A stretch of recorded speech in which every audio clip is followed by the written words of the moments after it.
Assalamualaikum warahmatullahi wabarakatuh. Alhamdulillah wa syukurillah la haula wa la quwwata illa billah. Asyhadu an la ilaha illallah wa asyhadu anna Muhammadan abduhu wa rasuluh. Allahumma sholli ala Muhammad wa ala ali Muhammad.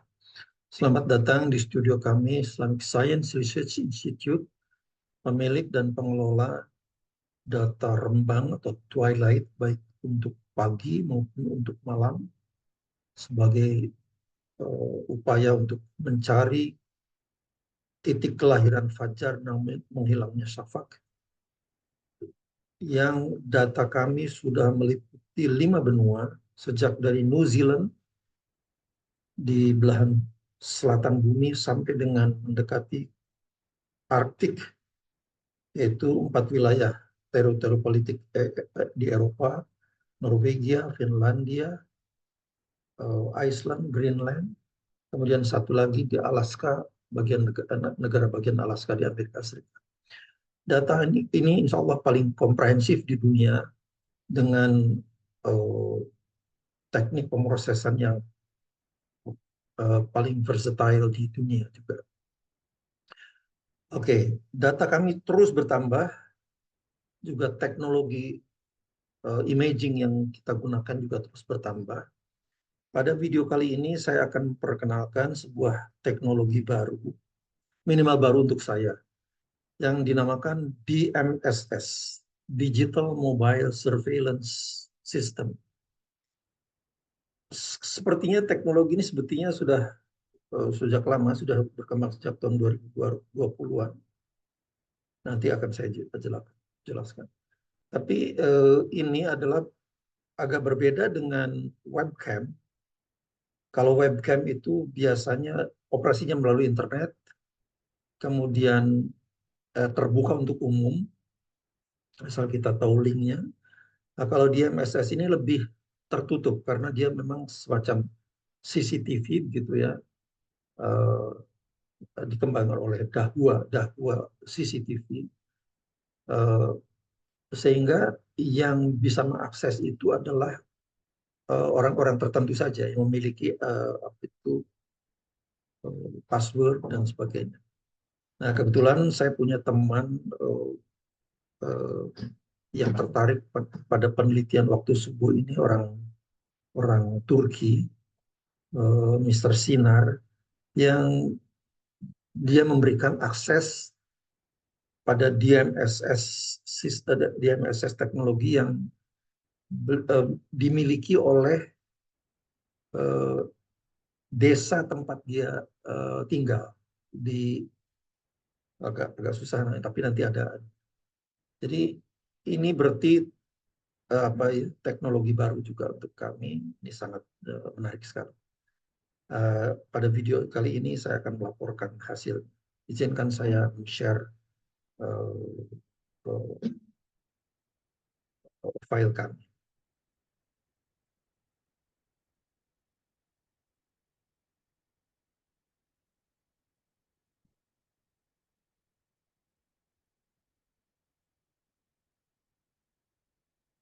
Nah, judul video kali ini adalah teknologi DMSS, singkatan dari Digital Mobile Surveillance System. Jadi mobile digital, apa tuh, perangkat mobile digital untuk pemantauan, sistem pemantauan digital mobile system. Ini untuk saya gunakan untuk pemantauan fajar di Turki. Seperti biasa, saya Tono Saksono dari Islamic Science Research Institute. Catatan,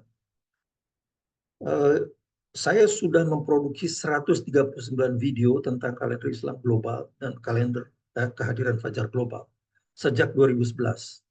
Jadi jauh sebelum banyak YouTuber yang sekarang sangat berhasil.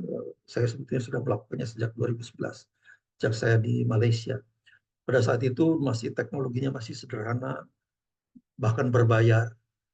Saya menggunakan Screen-O-Matic pada saat itu. Itu jarang sekali software-software yang digunakan untuk screen capture seperti itu. Nah, tapi sekarang kan sudah banyak sekali. Oke. Jadi itu sejak 2011 saya sudah melakukan.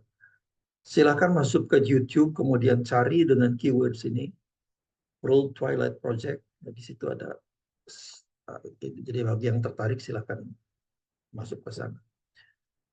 Untuk yang tidak keberatan, mohon jangan lupa untuk share, subscribe, dan like.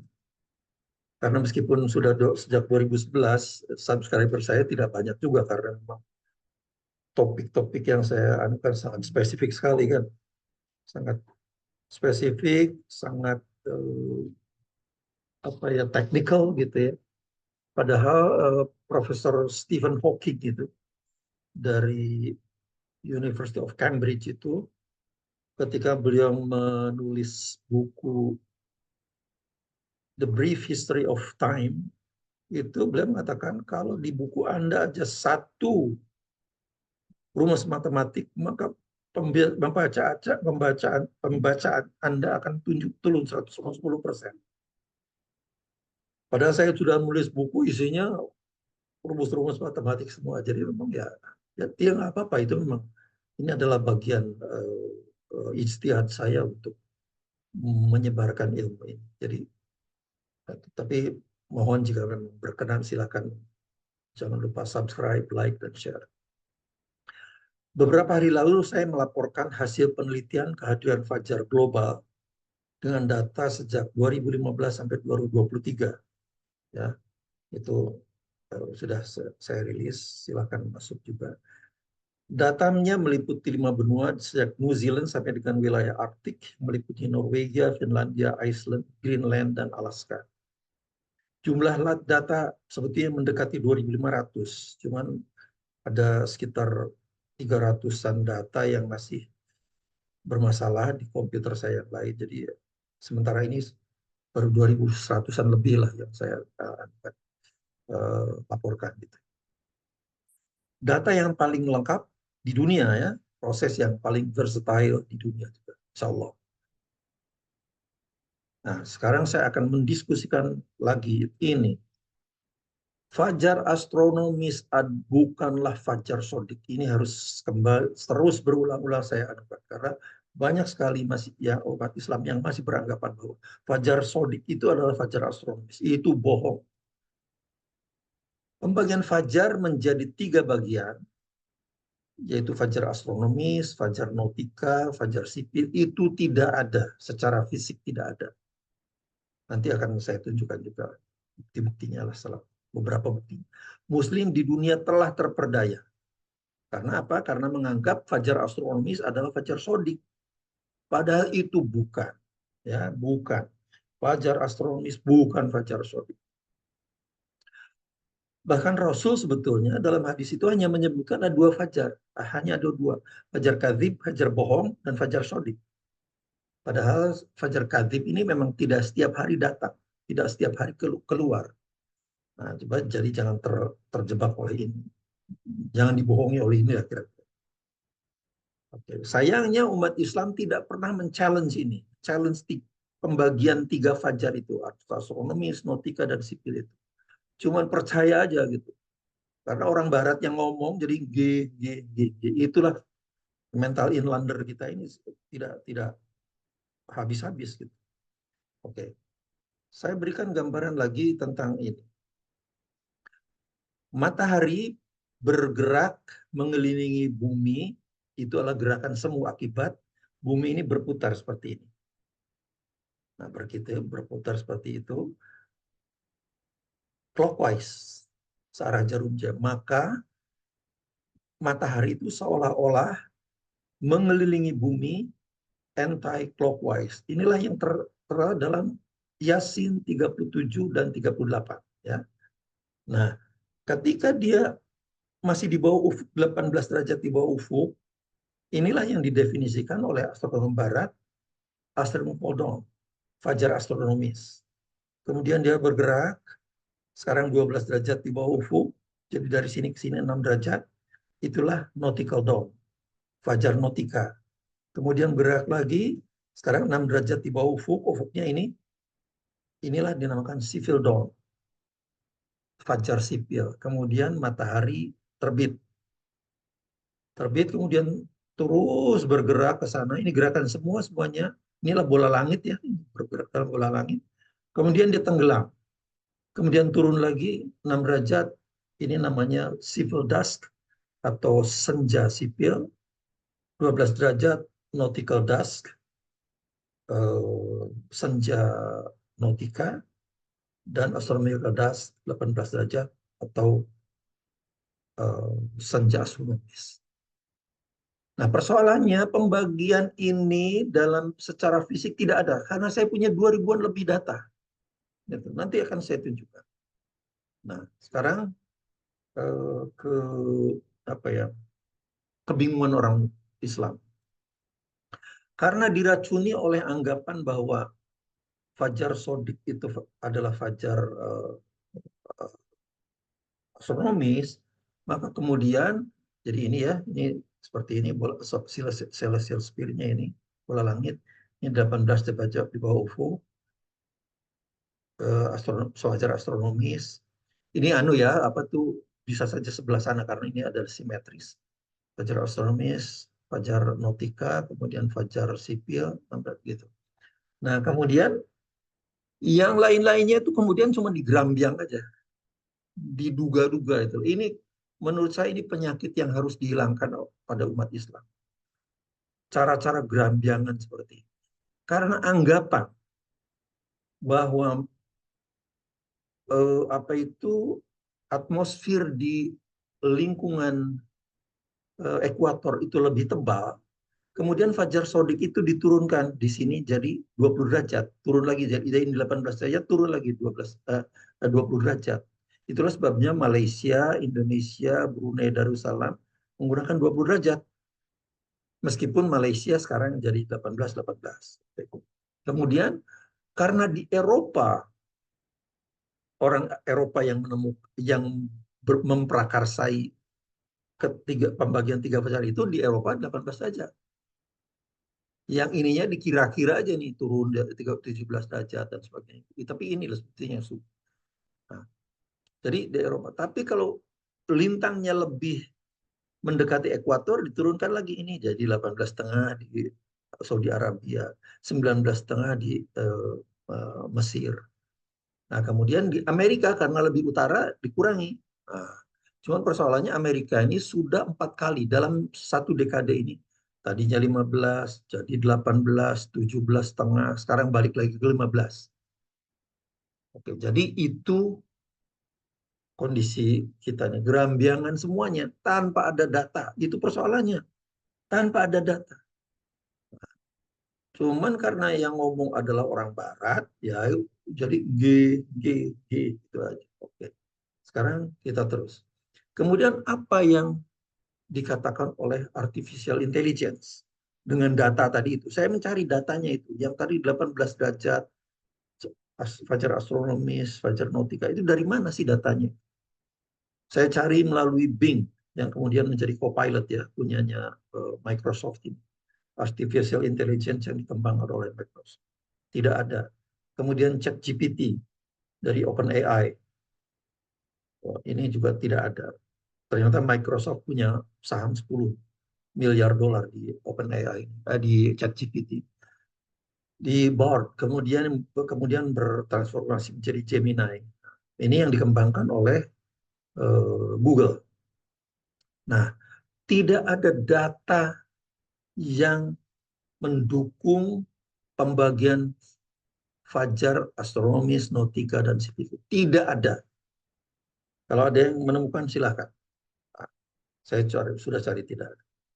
Nah, kemudian cuman Gemini pada yang saya akses pada 14 Februari 2024 pukul 9.34. Nah, ingat ini tetap ini saya anukan karena kalau saya akses lagi pada pukul 10 ini bisa anunya berbeda lagi loh karena artificial intelligence itu kan mengambil dari cloud gitu informasi dari cloud dari mana saja kemudian dianukan. Jadi bisa jadi dia searchingnya itu memang satu search engine yang sangat canggih sekali gitu. Tapi hasilnya bisa berbeda. Nah, ini kebetulan jadi saya secara spesifik Saya akses pada 14 Februari 2024 pukul 9.34. Ada indikasinya di sini. Ternyata asal muasal pembagian twilight menjadi astronomis, nautika, dan sipil twilight. Kalau twilight itu rentangnya, kalau titik kehadirannya itu namanya fajar. Itu dapat dilacak pada Giovanni Battista Riccioli yang hidup pada 1598 sampai 1671. Jadi pada abad ke-17, 16 sampai 17, astronom Italia. Nah, tapi tidak ada datanya. Cuman dia memang membagi ini. Membagi pada karyanya berjudul Almagestum Novum, dia membagi 3 klasifikasi twilight itu menjadi seperti ini. Fajar astronomis saat matahari 18 derajat di bawah ufuk ya. Ketika bintang-bintang yang lemah, sinarnya sangat lemah, mulai kelihatan. Jadi ini kelihatannya disimpulkan pada saat dia mengamat setelah maghrib itu ya. Jadi malam hari bukan pagi hari. Tapi nggak apa-apa karena toh simetris gitu. Jadi yang anunya terjadinya sama 18 derajat juga di bawah.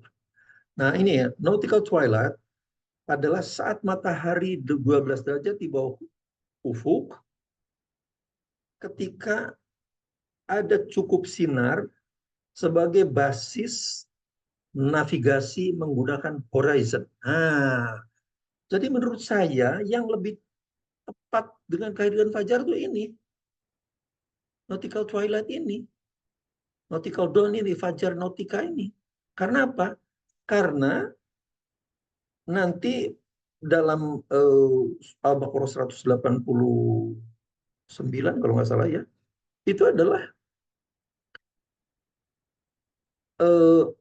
dikatakan wa kulu washrabu hatta yatabayyana lakum al-khaytil abyan minal khaytil aswad minal fajr. Bermakanlah dan minumlah sampai kamu dapat membedakan dengan jelas benang hitam dan benang putih daripada benang hitam pada saat fajar. Nah, itu adalah kemudian ada beberapa hadis yang menjelaskan bahwa itu adalah pertemuan antara langit dan daratan. Karena itu adalah pertemuan langit dan daratan itu adalah ufuk. Ketika itu mulai kelihatan. Nah, itu anunya. Jadi kelihatannya sebetulnya ini. Tapi persoalannya kenapa Muslim menggunakan yang 14 derajat? Ini yang persoalannya. Nah, kemudian di sibuk twilight 6 derajat ini. Oke, itu anunya.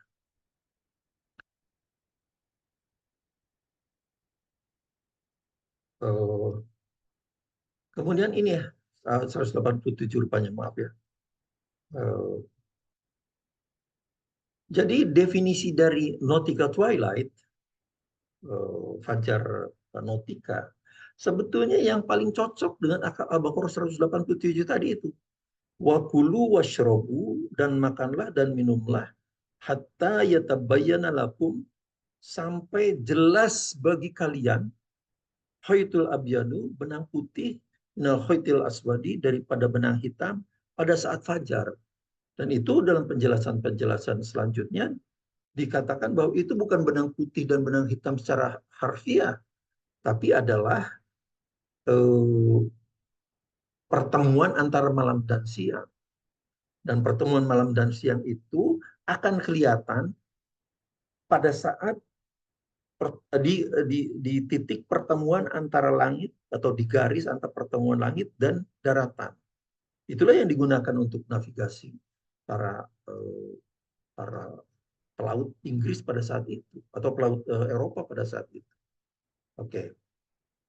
Kemudian kami memiliki lebih dari 2.100 data twilight ya, morning dan evening, pagi dan siang. Tidak astronomis, fajar astronomis, nautika dan sipil itu pembagiannya tidak ada secara fisik. Nanti akan saya tunjukkan juga. Nah, kita mengkoleksinya menggunakan belasan sensor modern, termasuk DMSS yang akan saya jelaskan sekarang ini. Silakan masuk ke artificial intelligence manapun ya, kemudian cari data yang ini, datanya. Yang ada definisinya, tapi seperti tadi, apa tuh Giovanni Battista Riccioli itu definisinya bukan datanya, tapi datanya tidak ada. Sayangnya umat Islam itu sekarang ini masih ngotot aja. Oh, pembagian fajar tiga, pembagian fajar itu masih ada. Dan fajar astronomis itulah fajar sodik. Itu persoalannya. Oke. Dengan demikian, fajar astronomis adalah salah satu hoax terbesar dengan korbannya adalah umat Islam di seluruh dunia.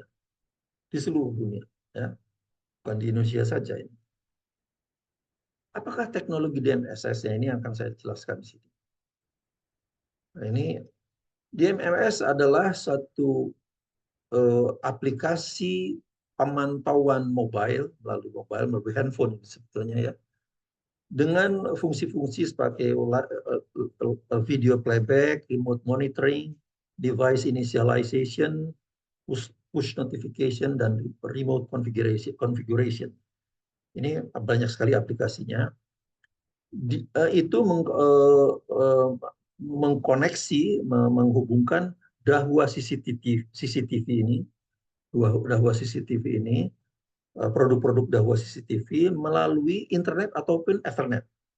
Jadi bisa hardwire maupun melalui WiFi, melalui internet, maaf. Aplikasinya mensupport iOS ya, yang dikembangkan oleh apa itu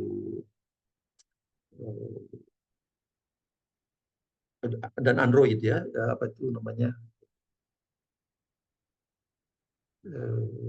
anulah basis anunya itu apa, aplikasinya itu iOS punya Apple maupun Android yang dikembangkan oleh Google, atau sistem yang lebih baru lagi. Karena dikembangkan dalam platform mobile communication, ya, maka untuk agar beroperasi di laptop diperlukan interface application seperti Nox Player dan BlueStack. Nah, ini yang jadi memang ini akan sangat untuk mereka yang sering bermain di gaming lah, gaming ya. Jadi misalnya ini sangat sekali, Nox Player dan BlueStack. Saya menggunakan Nox Player karena BlueStack itu apa ya, terlalu berat lah untuk kerjanya itu. Oke. Nah, inilah anunya nih. Sebetulnya dikembangkan sejak 2020-an kalau nggak salah ya, atau oleh Hangzhou CE Technology. DMSS application kan, oke, ini anunya ya, DMSS ini. Jadi apa itu operating system ya, operating systemnya itu memang operating system iOS atau Android ya. Nah, inilah anunya.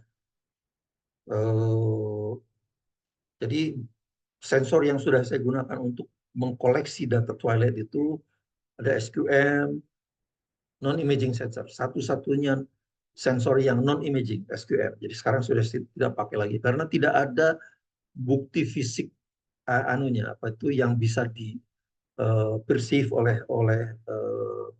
apa ya, umat ya, karena tidak ada gambarnya kan gitu. Jadi ini saya sudah tidak gunakan lagi SQM. Saya menggunakan juga DSLR kamera, ada beberapa biji bermacam-macam resolusi ya, ada yang 16, 32 atau 64 megabyte. Kemudian saya juga menggunakan all sky camera. All sky camera ini kalau kita uh, mengambil data maka setengah bola bumi ini dapat terpotret. All sky camera. Kemudian pakai mobile phone juga saya gunakan beberapa kali. Ini juga ada bermacam-macam ya, ada 3 atau 4 biji ini. Nah, sayangnya ini ini yang saya sebelah kiri garis kuning ini secara fisik kita harus pergi ke lokasi. Jadi saya pernah mengambil data menggunakan SQM dan kamera ini ke Amerika, ke Kairo, kemudian ke Turki. Ya kita harus datang ke sana kan gitu. Jadi sangat mahal sekali, Pak. Tiketnya, hotel dan sebagainya. Jadi ini memang sangat mahal operasinya. Nah, belakangan sejak 2021 saya menggunakan ini webcam. Nah, ini karena webcam itu ada banyak sekali tersebar di seluruh dunia, kita tinggal akses saja. Asal kita tahu alamatnya, kita kemudian akses, kita rekam datanya. Umumnya adalah dalam bentuk video ya, jadi kita rekam video, kemudian kita proses. Nah, yang baru adalah ini DMSS. Jadi biasanya ada serangkaian kamera gini DMSS untuk pemantauan. Nah, saya berikan eh, anu saja ini yang untuk gambarannya ya. Oh, nah ini adalah apa landing page dari Nox Player ini. Inilah DMSS ini.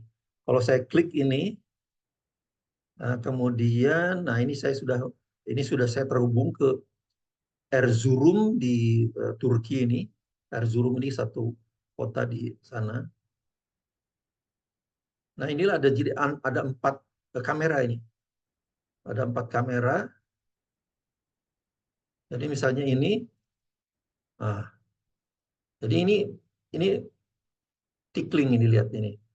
Cuman memang ya karena memang rate-nya itu tidak cukup canggih, tidak cukup cepat ya.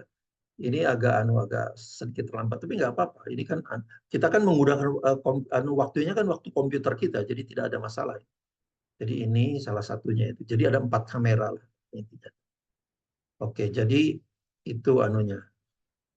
Jadi dalam satu sistem itu ada 4 kamera. Ada yang sampai 9 kamera juga ada. Nah, yang menarik adalah kalau kita ikuti berita-berita di Amerika Serikat, sekarang ini sedang mewabah eh, wabah apa itu hama babi hutan yang merusak pertanian di Amerika Serikat dan kerugiannya sampai miliaran dolar.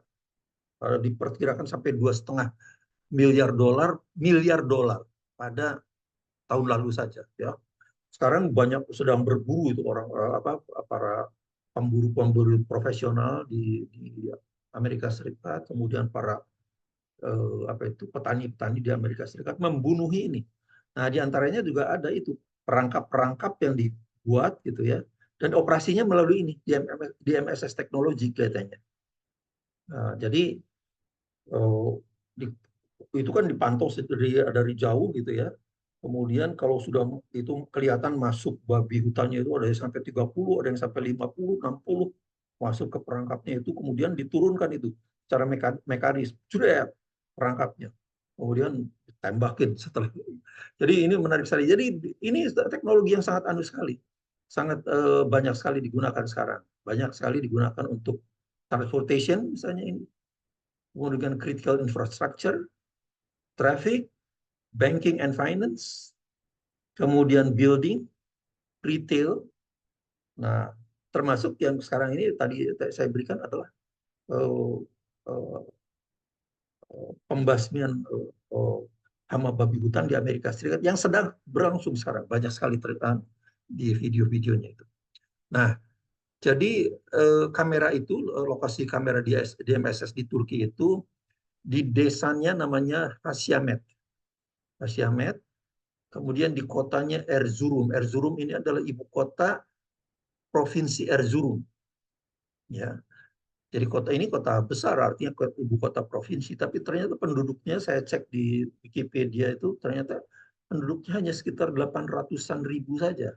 Jadi jangan dibayangkan seperti di Indonesia ya, di kota-kota di Eropa itu kota itu ya penduduknya sedikit aja. Ketika saya belajar di Amerika, saya belajar di Ohio State University. Itu kampus Ohio State University di Columbus itu adalah kampus terbesar di dunia dalam satu kampus ya, dalam satu lokasi. Itu jumlah mahasiswanya pada saat itu lebih dari 60.000 pada saat itu ya. Itu terletak di kota Columbus yang penduduknya pada saat itu kalau nggak salah cuma 200.000 saja. Jadi padahal Columbus itu adalah ibu kota provinsi state ya, state Ohio, state of Ohio. Jadi memang seperti itu. Jadi bayangkan penduduknya cuma 200-an ribu pada saat itu ya, tahun 81. Tapi jumlah mahasiswanya sendiri di satu universitas itu 60 ribu. Jadi luar biasa sekali. Jadi itulah. Ya, ini desanya Hasyamet, kotanya Erzurum. Kemudian lintangnya ini. Jadi lokasinya itu kira-kira di sini. Ini provinsi Erzurum itu adalah ini. Kota Erzurumnya sendiri di sini, sedangkan Ankara itu kalau nggak salah di sekitar sini. Istanbul itu mungkin di sekitar di Selat Bosforus kan, jadi mungkin di sini. Jadi inilah lokasinya. Nah, kemudian data yang saya miliki adalah pertama saya ambil pada Maret 29 tahun 2024. Penyinaran bulan pada saat itu 87,3%. Ya, jadi memang mendekati purnama itu. Sudah waning gibbous, tapi rasanya waning gibbous ini 87,3%. Nah, ini hasilnya. Jadi ini adalah nomor fotonya. Nomor foto, tadinya video, kemudian saya ekstrak menjadi foto. Dari sini ke sini itu kira-kira 100 detikan ini, intervalnya 100 detik. Nah itu, ini waktunya 428. Jadi dalam foto itu kemudian saya cari statistiknya adalah standar deviasinya ini 21,1. Pada saat itu 18 derajat di bawah ufuk, 17,8 derajat di bawah ufuk ya. Ini. Kemudian terus ke sana. Nah, inilah berdasarkan statistik dari jutaan piksel pada setiap foto itu, kemudian saya menentukan, oh ternyata kehadiran fajar adalah di sini, karena kemudian standar deviasinya naik dengan tajam, sehingga inilah titik kehadiran fajar. Yaitu pada 45117 ya di sini, sehingga pada saat itu ada 13,7 derajat. Nah, 13,7 derajat. Nah, bisa dilihat di sini, kalau ini 18 derajat kan di sini kira-kira. Ini 18 derajat. Bagaimana Anda membedakannya dengan 12 derajat? 12 derajat adalah katakan ini. 45937. 45937. Mungkin inilah 45937 karena ini 457, ini 459. Bagaimana membedakan ini dengan ini? Coba silakan kalau yang punya ilmu tentang image processing yang sangat canggih, akan saya beri videonya, kemudian Anda silakan bagaimana membedakan antara ini dengan ini. Dengan ini. Di sini 18 derajat, ini 12 derajat. Bagaimana? Pakai jari-jari kelengkungannya atau bagaimana? Saya berikan videonya. Itulah yang semoga saya coba kalau 6 derajat di sini ya. 6 derajat itu, oh ini 6 derajat itu kira-kira di akhir di sini. 6 derajat. Bagaimana? Civil dawn, nautical dawn, sama astronomical dawn. Bagaimana membedakan? Saya pernah memberikan buat sayembara, kalau Anda bisa menebak itu, saya berikan video, tapi ininya saya hapus. Bukan saya hapus, saya hide ya, saya sembunyikan. Kalau Anda bisa menebak ketiga itu dengan benar, saya akan beri 1 juta, 1 juta, 1 juta, 3 juta. Kalau saya punya ribuan data twilight itu, video itu, Anda bisa dapat miliaran. Silakan. Kalau Anda salah, Anda bayar separuh aja ke saya. Nah, jadi itu. Pada malam ini, 29 Maret ya kemarin. kalau nggak salah, maaf. 29 Maret itu fajar muncul pada pukul 4.51.17 ini saat matahari 13,7 derajat di bawah. Jadi kalau Anda menggunakan astronomical dawn ini, kalau Anda menggunakan astronomical dawn ini 427, berarti Anda 24 menit terlalu cepat subuh Anda. Ya. Kalau ini astronomical dawn ini 18 derajat. Nah, itu. Nah, sekarang bagaimana verifikasinya? Verifikasinya saya menggunakan original image-nya, kemudian tiny edge detection. Nah,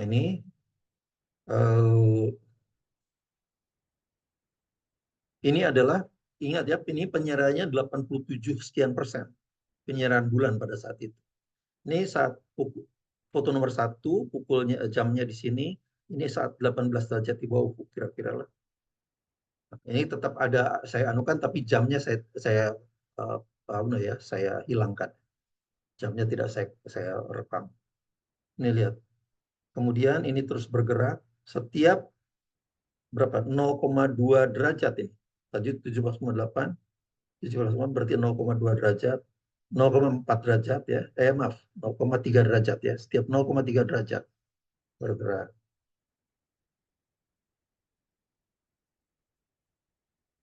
Setiap 0,4 derajat. Meskipun ini udara lebih bersih, tapi fajar masih belum muncul juga. Nah, karena gini, kemudian disinilah fajar terdeteksi muncul. Ini perubahan warnanya ya, tadinya biru sekarang jadi kuning. Inilah titik kehadiran fajar. Tapi kalau mata telanjang ya memang masih lebih susah mendeteksinya gitu. Karena memang harus menggunakan sistem lah, algoritma yang cukup agak rumit juga lah sebetulnya kan gitu. Oke, jadi ini sekarang 13,7 kehadiran fajar. Nah, 13,4 ini udah mulai ini. Ufuknya udah mulai terdeteksi oleh program untuk memverifikasinya ya. Jadi program untuk memverifikasi ini ternyata tidak secanggih algoritma yang saya gunakan. Karena algoritma yang saya gunakan berapa nih?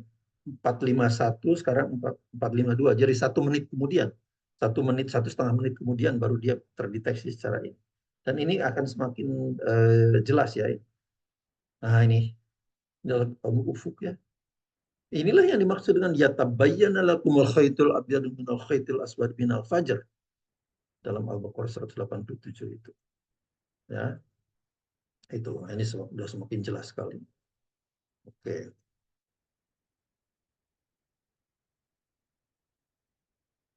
Ya, itu.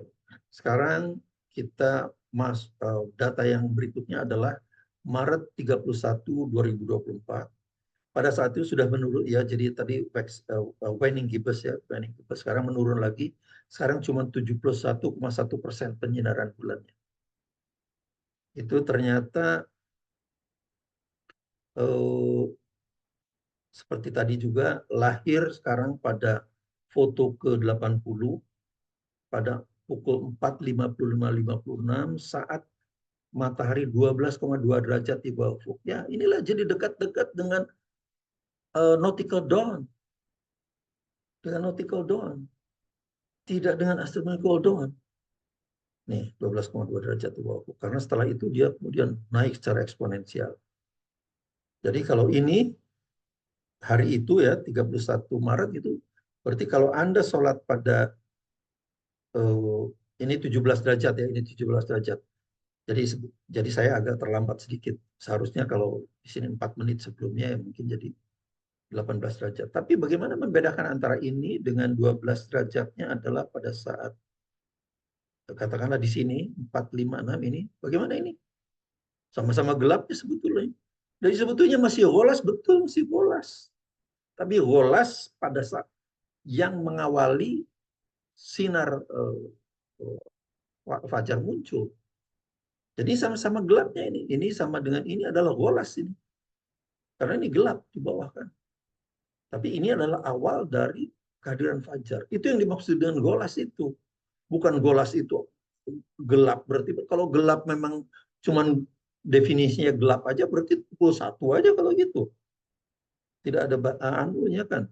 Jadi ini adalah golas, adalah pertemuan antara malam dan siang. Ini pertemuan. Ya, jadi 12,2 derajat. Verifikasinya ini verifikasinya 16,9, 16,7 derajat di bawah UFU, 4, 16,1, 15,8.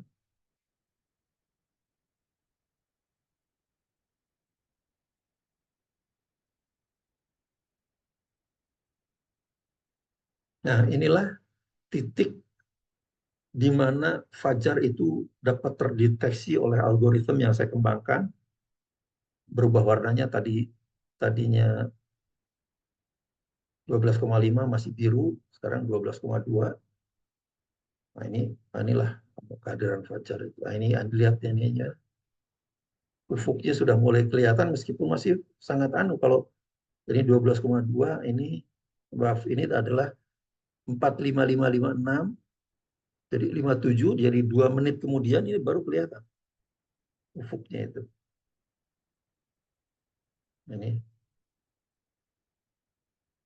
Ini semakin kelihatan jelas, semakin kelihatan, semakin kelihatan. Gitu. Oke, jadi itu. Sekarang data ada April 2020. Tidak semuanya saya berikan verifikasinya ya. Pada saat itu penyerapan bulan sudah menurun 50,6%, 13,6. Jadi fajar muncul saat 13,6.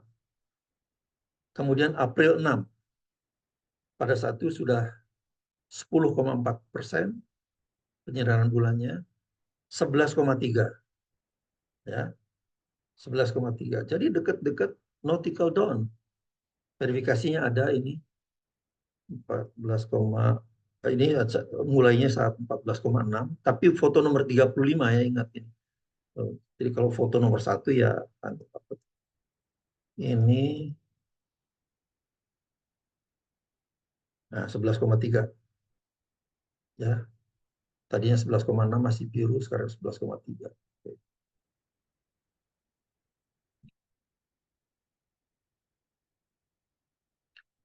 Oke, kemudian April 7, lunar Indonesia sekarang sudah nol sama sekali. Sudah artinya saat fajar muncul, bulan sudah di bawah. Nah, ini ternyata muncul saat 10,6 derajat. Ini terus naik ke atas.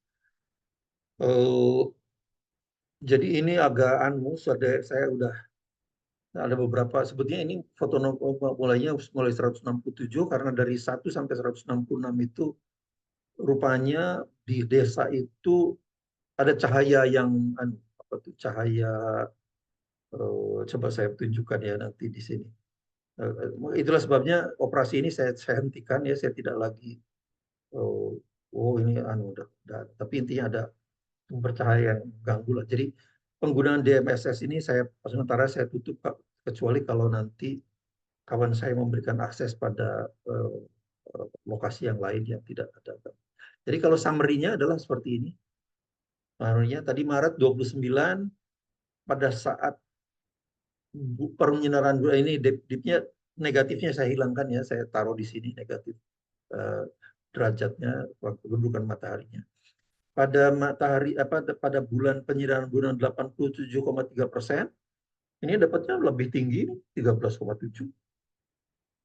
Sekarang yang sangat nol malah 30,6. Jadi nggak ada kaitannya antara penyinaran bulan, polusi cahaya. Penyinaran bulan itu kan polusi cahaya. Ini lebih rendah, dapatnya lebih rendah. Ini lebih rendah lagi, tapi ini malah naik lagi. Jadi tidak ada kaitannya. Tidak ada korelasi ya kalau dalam cara terminologi statistik, tidak ada korelasi antara penyinaran bulan, polusi cahaya dengan hasil kehadiran fajar. Oke.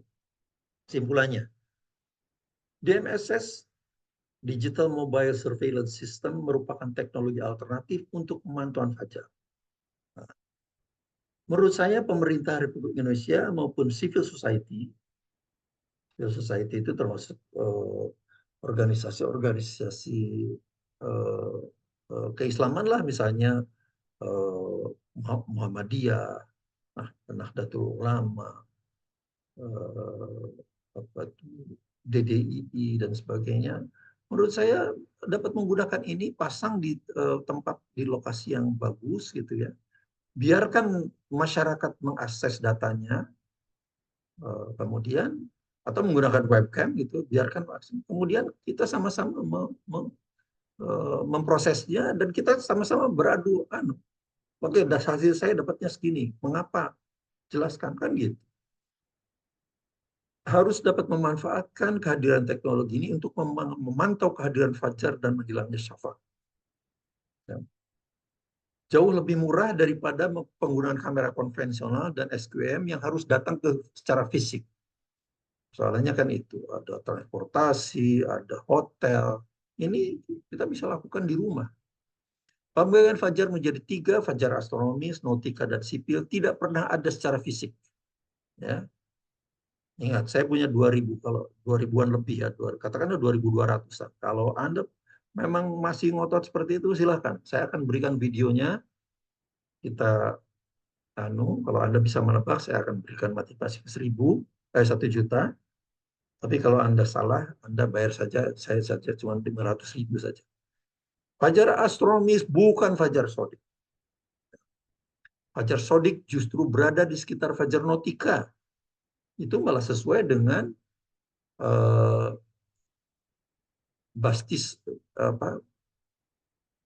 Battista Riccioli itu. Sergio Battista Riccioli, astronom Prancis pada abad ke-17-an yang